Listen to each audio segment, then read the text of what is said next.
Olá! Hoje a gente vai mergulhar fundo numa aula sobre o capítulo 4 do livro O Coração do Vício, de Mark Eshall.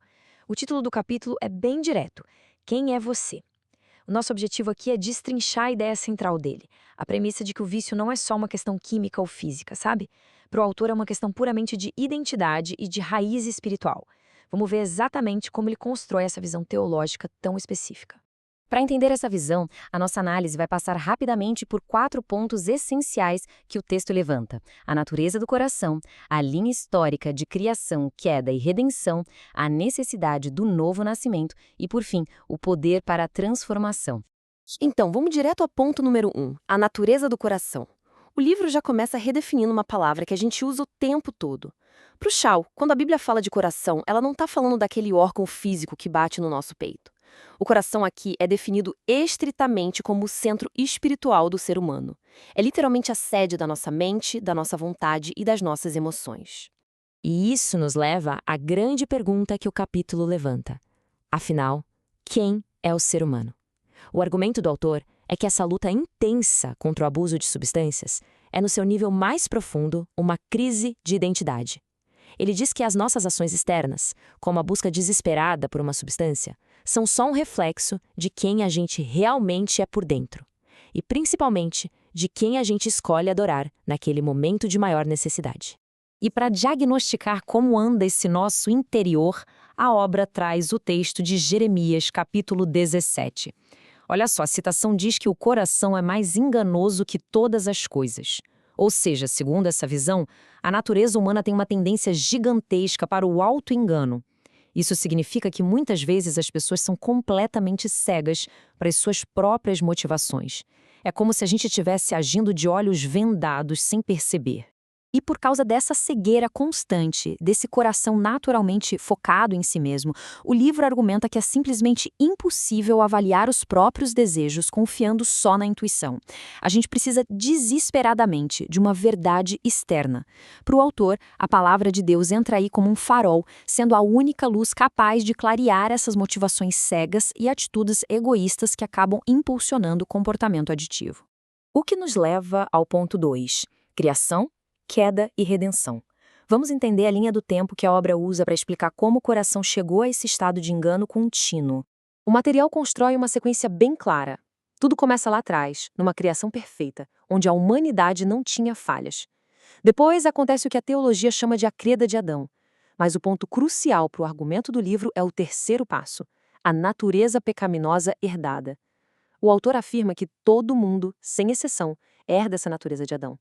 É justamente essa tendência natural para o egoísmo que abre a porta para a idolatria e, por tabela, para os vícios. Mas aí entra a grande virada da narrativa apresentada, a redenção. Ela é descrita como o ato divino de literalmente comprar de volta o indivíduo através de Cristo. E aqui é muito importante notar que o autor não está falando de uma simples melhora de caráter ou de comportamento, tá? A obra descreve isso como se tornar uma nova criatura, adotada na família de Deus. Seria a solução celestial definitiva para aquela natureza pecaminosa que a gente herdou. Bom, e isso nos traz ao ponto 3, a necessidade do novo nascimento. A partir daqui, o material traça uma linha teológica muito nítida, separando quem passou por essa redenção de quem ainda não passou. De um lado, a obra aponta os incrédulos, que, dentro dessa visão, estão dependendo totalmente do esforço próprio e da força de vontade, e, segundo o livro, isso os torna incapazes de uma transformação interior genuína. Do outro lado, estariam os crentes, fortalecidos e capacitados pelo Espírito Santo. A premissa aqui é super direta. Para que uma transformação seja real e dure de verdade, ela exige, necessariamente, uma intervenção divina. O termo que o autor usa para essa mudança, com base no capítulo 3 do Evangelho de João, é nascer de novo. E olha, não é uma mudança de leve, não. O texto frisa que é uma transformação espiritual radical e completa. A ideia é que tentar modificar o comportamento superficialmente não é a resposta. A visão do autor exige uma troca total da natureza espiritual da pessoa. E tem uma comparação fascinante que o autor faz aqui. Ele pega um vício severo, que ele chama de pecado que domina a vida, e coloca lado a lado com o abuso apenas ocasional de uma substância. Sabe qual é a conclusão dele? É que os dois comportamentos nascem da mesmíssima raiz, um coração idólatra. Então, mesmo que a gravidade pareça diferente por fora, para os dois cenários a cura exigiria exatamente a mesma mudança radical de coração. Certo. Chegamos ao nosso quarto e último ponto, o poder para a transformação. É aqui que toda essa teologia desce para o mundo real, focando na aplicação prática para superar uma dependência. Essa parte ilustra de forma brilhante o grande conflito do livro com os programas tradicionais. O modelo secular que a gente conhece ensina que o dependente é impotente diante da substância, tratando o vício estritamente como uma doença. O modelo bíblico proposto pelo autor bate de frente com isso. Ele afirma que o crente tem um poder imenso, sendo capacitado pelo Espírito Santo. Para o autor, o vício não é uma doença passiva, e sim um ato de idolatria ativa. É uma baita diferença de perspectiva, né? E para viver esse modelo e combater o vício, o autor lista um kit de ferramentas essenciais para a mudança real. Primeiro, a presença interna do Espírito Santo. Segundo, o uso ativo da palavra de Deus.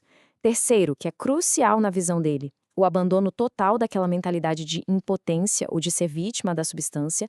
E quarto, a prestação de contas dentro de uma comunidade local. Para mostrar a força dessas ferramentas, a obra destaca um trecho de Hebreus 4. A afirmação é que a escritura funciona como uma lâmina incrivelmente afiada. Segundo a visão do autor, ela é literalmente a única coisa capaz de cortar aquelas camadas grossas de negação que costumam proteger o vício, revelando as verdadeiras intenções egocêntricas que estão escondidas lá no fundo. E tudo isso desemboca num método prático de 3 passos para a santificação. Primeiro, despojar-se intencionalmente dos velhos hábitos. Segundo, renovar a mente continuamente através das Escrituras. E terceiro, revestir-se de atitudes novas e piedosas. É basicamente a transição de parar de adorar a si mesmo para focar totalmente em Deus.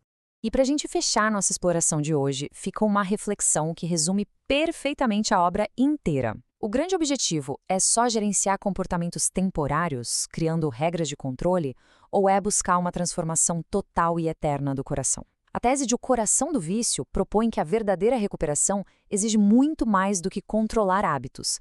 Ela exige uma identidade inteiramente nova. E aí, o que a gente leva dessa perspectiva? Pensem nisso. Muito obrigada por acompanhar essa aula com a gente e até a próxima.